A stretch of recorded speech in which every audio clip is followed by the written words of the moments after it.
This special NFL Draft edition of Hey Fightin Podcast, Road to the Pros, is brought to you by Community Coffee, bringing people together over great tasting coffee for over 4 generations. Discover your favorite blend at your local grocery store or visit us at communitycoffee.com.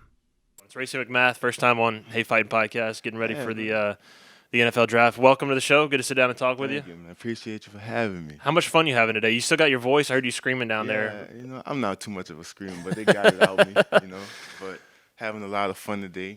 Big day tomorrow, though. So Big day tomorrow, and especially for a guy like you, who I think, not to put the cart before the horse here, but I feel like you're built for a day like tomorrow, right? They're going to test your measurables. They're going to see how fast you can run, how much weight you can lift, all this stuff. I feel like you're built for that, right? Do you feel like this is an event that suits your skill set? it really does. This testing thing we finna do, it's gonna crush it. What is so? I'll start the same place I started with Jacoby. Last time we saw you guys was here in Tiger Stadium. You walk off the field with a win in your last game as a Tiger, and now you're here today. Just take me on that journey from that moment to this moment, how you've been getting ready, how you made your decision, because you had a decision to make. You could have come back, but you decided to go and pursue your dream. So take me through all that decision-making, the training, everything you've been through to get to this moment. Oh yeah, it came down to me just ready to be a pro. Oh, excuse me. It's all good. Ready to be a pro, at this time. And then just got a family to look out for, and just the training thing just been constant daily, 6 days a week. Take Sunday off, get that to the Lord, pray. But it's just been a constant grind. I remember, I'm going to go back, 2019, after Jamar won the Blitnikoff, and I'm going to ask Jamar about this night, but after Jamar won the Blitnikoff, I was there, and me and Jamar and Coach Mickey and then Jamar's parents went to Ruth's Chris after. We had a steak, and we're celebrating all this stuff, and I'm talking with Mickey Joseph, and he's looking ahead to 2020, obviously, this a little bit, as we're talking in this conversation, and he's saying, I'm telling you, man, I'm hearing as much positive buzz right now about Racey McMath as anybody, and that wasn't necessarily surprising to me because I've seen what you've done in the roles that you've been asked to play, but I think other people would have found that surprising at that moment because that year was all about Justin and Jamar and Terrace and all the numbers they're putting up.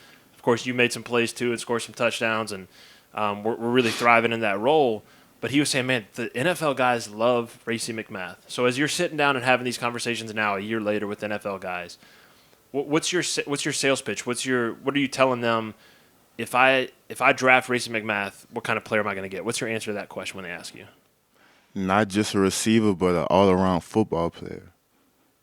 What does that mean? From receiver, inside, you could stick me at tight end, full coach, special teams. Whatever the coach needs from me, I can get it done. Has that always been your mentality? Because from the outside, that's been what you've done at LSU. Hey, Racey, go cover kickoffs. Hey, Racey, go cover punts. Hey, Racey, play tight end. Mm-hmm. Whatever they asked, you've done. Has that been your MO even back to high school? Yeah, it has been. I'm just a team player. Whatever I'm trying to win, whatever the team needs from me, I'm gonna do it. So take me through the workout process as you've been getting ready. You're one of those guys. I was just talking to Jacoby, and he said one of his goals was to just lose weight, get lean, get trim. You're one of those guys that, I mean, probably the last time you walked out of Tiger Stadium, you were NFL ready, built, like you were ready to go. But what have you been focused on the last couple months? Explosiveness. Yeah. Hip dropping.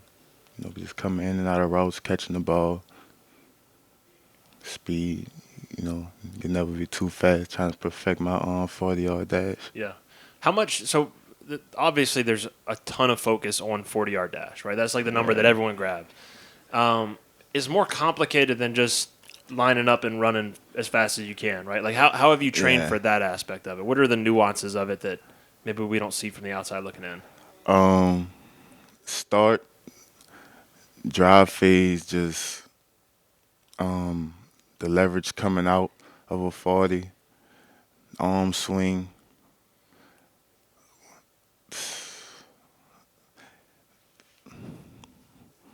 They put a lot more detail into running the 40-yard dash than when I came out of high school just running. Yeah. What'd you run in high school? I ran 4.4. 4.4? I clocked a 4.3 before too, but So we're gonna see the 4.3 tomorrow. Yeah, okay. That's what I was going to ask you because this probably won't come out until after. So I want to get the early prediction. You think you can hit 4.3? Yeah. Have you hit it in training recently? Yeah. Oh, I love it. What about the weights? What are we lifting on everything? Bench press.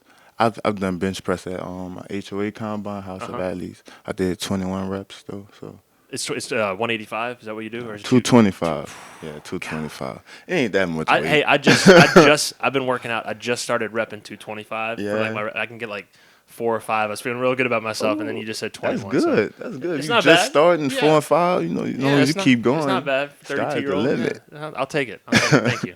For sure. People listening love when I compare myself to the LSU athletes because it's such a good comparison. They definitely love when I do that. I'm gonna play a little game with you that I played with Jacoby, and I enjoyed it. I may end up playing with all you guys.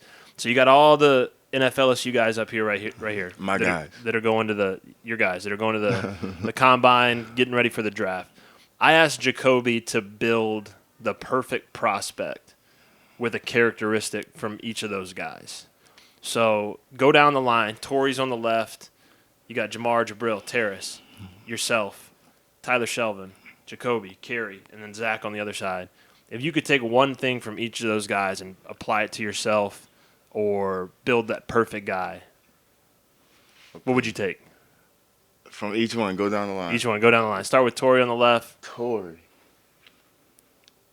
Physical toughness.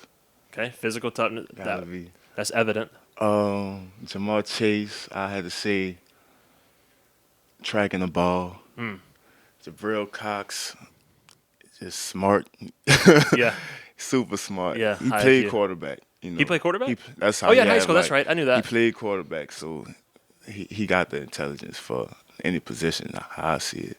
Terrace Marshall, hands, Racey McMath, mental toughness. I can say myself. Yeah, you can say yourself. I told Jacoby he couldn't say himself, but I want to hear from you. Can be broken down. Tyler Shelvin, power. Jacoby Stevens. Jacoby. It's funny with Jacoby though, cause he kind of all around, So athleticism. Yeah, you can say athleticism, versatility, same versatility. Yeah, same thing. Kerry Vincent has to be speed. Everyone's saying speed with Kerry. Has to be.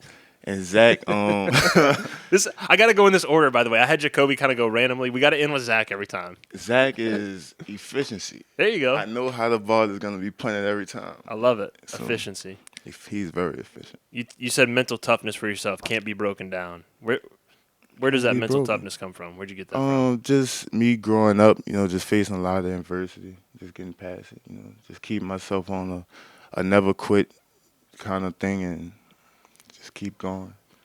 You're about to enjoy one of the highest moments of your life. Whatever team calls your name and says, we want you to be on our team in the NFL and you're going to achieve a dream.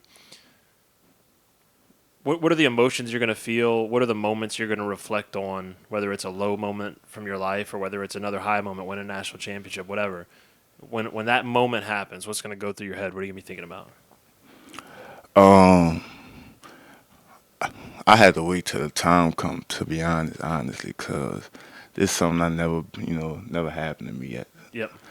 But I just know my mom go cry, so she might make me cry. You feel what I'm saying? If mom is crying, we're crying. Yeah, she gonna make me cry though. But I really don't know. But once that time come, I think it's gonna be a lot of feelings I'm feeling, a lot of thoughts that's gonna be going through my head. What guy are you most looking forward to playing against at the next level?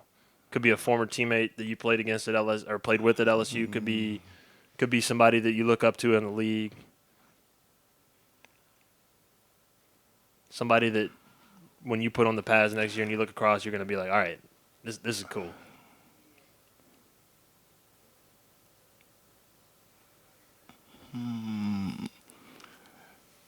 It's maybe one of my guys from LSU. That's what I was thinking. Maybe like Christian or Christian, Greedy. Or Greedy, the Grants. Even linebacker Devin White. Yeah. It's those kind of guys. Yeah, guys that I really played, with at LSU. Yeah. Have you talked to any of them about this process, or is this just something you go on your own? Yeah, I talked with Grant, Justin, Darryl Williams, Patrick Queen, Caleb Von Chase. Yeah. What's their advice to you generally? Just say really I'm on my way. I just gotta keep doing what I'm doing. Yeah. Just keep working and just show out when it's time. Yeah. All right. Give me the predictions for tomorrow. Give me the numbers. And by the time people see this will already have happened. You'll already have run and lifted. So what are the numbers we're hitting tomorrow? 437. 437. Okay. Bench press, 21 reps. 21. Vertical. I want to know the vertical. Vertical, 38. 38. Jacoby said he's going for 40. He can. I believe it. Yeah. Yeah. He's got hops. Yeah, he got hops. Maybe I could get 42 then. 2 inches ain't. Yeah, ain't, I mean, what? Ain't that just, much. just a little more juice, a little more adrenaline. Just Yeah, tap into that a little adrenaline. more adrenaline. That ain't that much. Yeah. All right, let's end with this. You look back on your LSU days. We're sitting up here, beautiful view of Tiger Stadium in the background. What does this place mean to you? What do you take away from this place as you close this chapter on your career? It's probably the last LSU affiliated thing you'll do. I mean, you'll come back for reunions and stuff, but you're moving on to a new team and a new home. When you look back on this place, what are you going to remember most? What are you going to think about most? What are you going to take away from this place? The work ethic, man. From strength and conditioning, messing with being coached by Tommy Moffitt, Oja Ryan putting us through those long, tough practices, just work ethic, man. You gotta, no matter how you're feeling, you gotta go through and execute and push through the day and get the job done. Yep, that's what's going to make you successful at the next level. And that's what's going to make you successful when football's done. But that's a long time away because you got a long career ahead of you. Yes, sir. All right, Racey, appreciate you, man. Appreciate it.